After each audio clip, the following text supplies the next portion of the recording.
Hello friends, welcome back to asset builder YouTube channel. और आज के इस वीडियो में हम बात करने वाले हैं राजेश एक्सपोर्ट लिमिटेड के बारे में।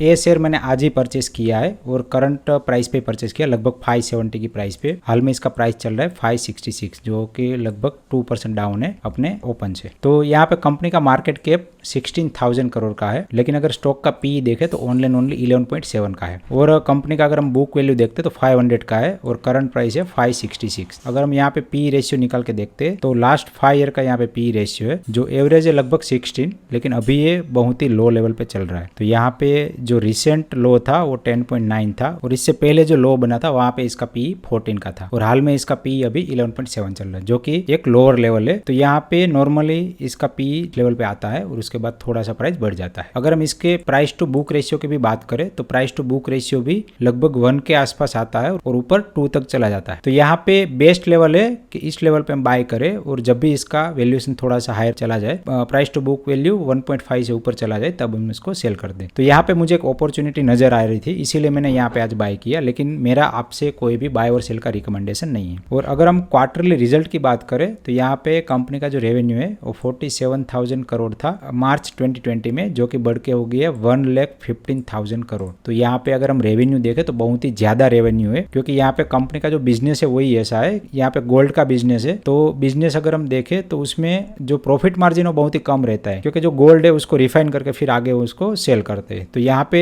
जो गोल्ड है उसका रेवेन्यू के बात करें तो बहुत ही ज्यादा रेवेन्यू निकल के आता है, लेकिन उसके ऊपर प्रॉफिट मार्जिन अगर हम देखें तो 0.3% से 0.6%, 1% जितना ही प्रॉफिट मार्जिन रहता है। तो यहाँ पे आप देख सकते हैं कि ऑपरेटिंग प्रॉफिट मार्जिन कभी कभी 1 दिखा रहा है, अदरवाइज यहाँ पे 0 दिखा रहा है, क्योंकि यहाँ पे 1 डिजिट ही है, पॉइंट के बाद कोई भी डिजिट नहीं है। तो यहाँ पे अगर हम प्रॉफिट मार्जिन की बात करें तो ओनली 0.3 से लगे 0.6% का ही है। अगर हम नेट प्रॉफिट भी देखें तो यहाँ पे 272 करोड़ था मार्च 2020 में, जो कि अभी इंक्रीज होके हो गया 366 करोड़। अगर हम ईयरली प्रॉफिट एंड लॉस की बात करें तो यहाँ पे रेवेन्यू है वो बहुत ही अच्छी तरह से बढ़ा है। यहाँ पे 31,000 करोड़ का रेवेन्यू था मार्च 2013 में, जो कि अभी इंक्रीज होके हो गया 3,39,000 करोड़। और अगर हम नेट प्रॉफिट की भी बात करें तो नेट प्रॉफिट भी 453 करोड़ से बढ़ के 1432 करोड़ हो गया है। तो यहाँ पे ये जो प्रॉफिट है वो हाल का हाईएस्ट एवर प्रॉफिट है, तो इसके हिसाब से भी यहाँ पे हम इसको परचेस कर सकते हैं। तो यहाँ पे अगर हम कंपाउंडेड सेल्स ग्रोथ देखें तो बहुत ही अच्छा दिख रहा है, साथ में प्रॉफिट ग्रोथ थोड़ा सा उसकी कंपैरिजन में कम है और स्टॉक प्राइस का सीएजीआर रिटर्न भी 17% है। तो यहाँ पे valuation wise plus profit and loss wise तो हमें थोड़ा सा अच्छा दिखता है। तो एक बार हम थोड़ा सा इसका बिजनेस ओवरव्यू देख लेते हैं, ताकि हमें आइडिया आए कि कंपनी एक्चुअल में क्या कर रही है और यहाँ से ऊपर जाने की पॉसिबिलिटी क्यों है और यहाँ से नीचे जाने का स्कोप इतना ज्यादा नहीं है। ठीक है, तो यहाँ पे आप सिंपल थोड़ा सा एक्सपांड करके देख लेंगे। ये जो कंपनी है gold refining, manufacturing and retail या फिर एक्सपोर्ट की बात करें तो इसमें वर्ल्ड लीडर है और वर्ल्ड का लगभग 35% गोल्ड ये प्रोसेस करती है। तो आप समझ सकते हैं कि पूरे वर्ल्ड में जितना भी गोल्ड रिफाइन हो रहा है या फिर यूज हो रहा है वो राजेश एक्सपोर्ट के थ्रू ही आता है। और अगर हम कंपनी की वैल्यूएशन की बात करें तो ओनली 16,000 करोड़ की ही वैल्यूएशन है। तो यहाँ पे ऑफकोर्स यहाँ से काफी ऊपर इस कंपनी की वैल्यूएशन होनी चाहिए जिस हिसाब से इसका बिजनेस है। फिर दूसरा है कि यहाँ पे इसके शुभ ज्वेलर्स करके लगभग 80 ज्वेलर्स शोरूम है। कंपनी का जो टारगेट है वो ऐसा है कि इंडिया में प्लस अदर कंट्री में लगभग 2000 स्टोर अपने ओपन करना चाहते हैं विद इन 10 ईयर। तो जब भी ये रिटेल सेक्टर में आएगा तो ऑटोमेटिकली उसका जो प्रॉफिट मार्जिन है वो बढ़ जाएगा। और यहाँ पर इसका पूरा वैल्यू इंटीग्रेशन चेन है। अगर आप देखें तो गोल्ड ज्वेलर मैन्युफैक्चरिंग में आपको डिजाइन बनाने वाले कारीगरों की या फिर डिजाइन पोर्टफोलियो की जरूरत होती है, प्लस रॉ मटेरियल में गोल्ड चाहिए और मैन पावर चाहिए। तो ये सारी चीज इन लोगों के पास है। इन लोगों के पास स्टोरेज से लेकर रिफाइनरी से लेकर फिर रिटेल या फिर एक्सपोर्ट करने की बात है तो एक्सपोर्ट में तो ये सारा पूरा वैल्यू चेन जो है वो बिजनेस उन्होंने कवर करके रखा है। तो बहुत ही आसानी से ये लोग जो गोल्ड का बिजनेस है वो एक्सपांड कर सकते हैं। ठीक है, तो यहाँ पे अगर हम लॉन्ग टर्म पर्सपेक्टिव से भी देखें तो विद इन 10 ईयर ये मल्टी बैगर रिटर्न भी दे सकता है। अगर हम एक बार बैलेंस शीट में बात करें तो बैलेंस शीट आप देख सकते हैं कंटिन्यूसली यहाँ पे रिजर्व एंड सरप्लस कंपनी का बढ़ता जा रहा है और कंपनी के ऊपर जो भी बोरोइंग था वो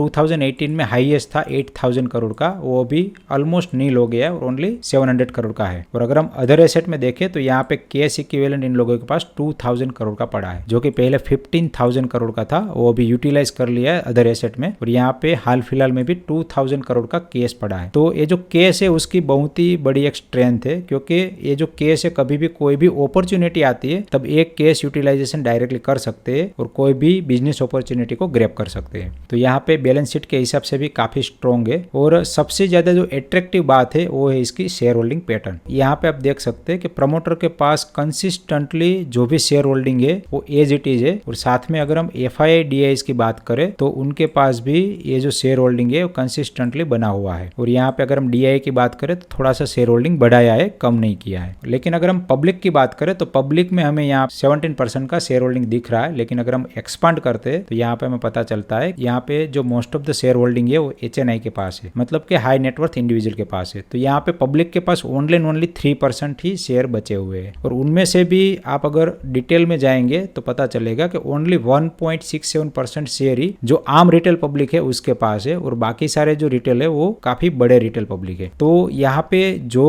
बहुत ही वीक हैंड है उसके पास बहुत ही कम शेयर होल्डिंग है, तो इस शेयर में बहुत ही ज्यादा जल्दी मूवमेंट आने की पॉसिबिलिटी रहती है। तो यहाँ पे अगर हम टेक्निकल की बात करें तो मैंने ऑलरेडी ये जो राउंडिंग पैटर्न है उसके बेस पे मैंने लगभग 500 पे इस शेयर को परचेस किया था और 860 के लेवल पे मैंने सेल कर दिया था ऑल टाइम हाई पे। उसके बाद ये शेयर वापस से नीचे आया और यहाँ पे कुछ सेटअप बन रहा था, लेकिन मैं जैसे सोच रहा था उस तरह से नहीं बना और यहाँ से डायरेक्टली इसने पूरा अपमूव दे दिया। लेकिन वापस से वो अपॉर्चुनिटी आई है कि यहाँ से ये डायरेक्टली नीचे आया है और जिस लेवल पे सेटअप बन रहा था और मैं सोच रहा था परचेस करने की, उसी लेवल पे मुझे अभी फिलहाल में मिल रहा है। तो मैंने यहाँ पे आज इसी लेवल पे बाय किया है, क्योंकि इसी लेवल से ही इस शेयर ने मूवमेंट दिखाई थी और इस लेवल पे वापस आ गया और अच्छा खासा कंसोलिडेशन भी कर दिया है। और अगर हम लो की बात करें तो यहाँ पे एक लो बनाया था, उसके बाद जो नेक्स्ट लो था उससे थोड़ा सा ऊपर बनाया और उसके बाद यहाँ पे तीसरा एक लो बनाया। अभी यहाँ पे देखना ये रहेगा कि यहाँ से नीचे ये लो काट के नीचे जाता है कि नहीं,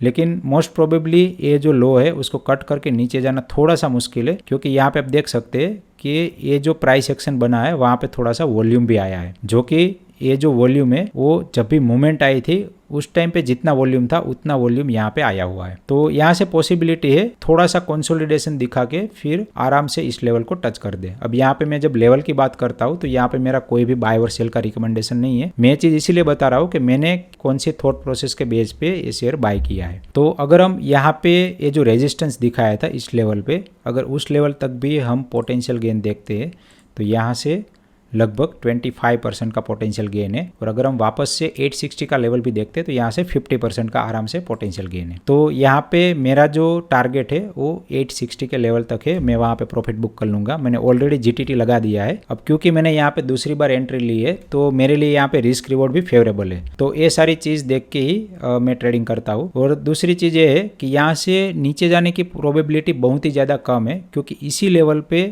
जो स्टॉक प्राइस है वो लगभग बहुत ही बार आया है लेकिन वहाँ से रिवर्स हो गया है। तो यहाँ पे मुझे ऐसा लग रहा है कि इस लेवल को बहुत ही ज़्यादा नीचे काट के नहीं जाएगा। और अगर हम PE रेशियो और कंपनी का बिजनेस भी देखें तो यहाँ से बहुत ही ज़्यादा नीचे जाने का स्कोप नहीं है। अगर मान लीजिए कि ये लेवल तक भी आता है 450 लेवल तक, तो भी यहाँ से इसका जो डाउनफॉल है वो लगभग 20% का है। ठीक है, तो यहाँ पे अगर उतना डाउन जाता है तो मैं मेरी क्वांटिटी डबल कर दूंगा। फिर यहाँ से अगर वापस से अपने ऑल टाइम हाई तक जाता है, भले उसमें वो 2 साल 3 साल लगा दे, तो भी मुझे यहाँ पे 88% का रिटर्न मिल जाएगा। तो ये मेरा पूरा थॉट प्रोसेस है। आशा करता हूँ कि राजेश एक्सपोर्ट में किस तरह से मैंने पोजीशन बनाई उसमें से आपको कुछ ना कुछ सीखने को मिला होगा। अगर आपको इस वीडियो से वैल्यूएबल लर्निंग मिला है तो प्लीज़ वीडियो को लाइक करिए एंड चैनल को सब्सक्राइब करिए। एंड लास्ट में इस वीडियो को एंड तक देखने के लिए आप सभी का दिल से धन्यवाद।